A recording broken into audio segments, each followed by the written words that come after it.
Padayon ang pagbidyoke. Pero don't worry mga kapamilya, pangpapawis lang ini para preparasyon para sa lechon.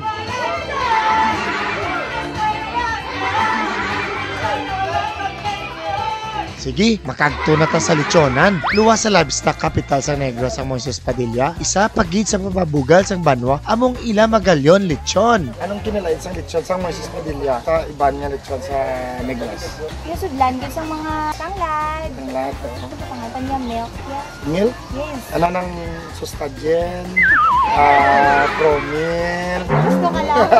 Basta milk. Ginabutangan galit nila sang gatas ang lechon para mag-crispy pagid ang panit sini. Well, amo na ning luto ng lechon. Tama na siya. Ano tinawa ko be?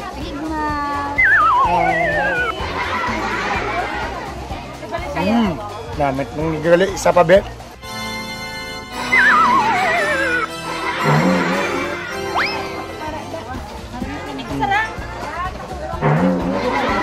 Amat.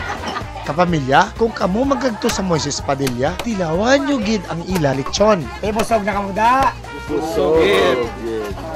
Ikaw ya, busog ka na? Padayon ang kaon.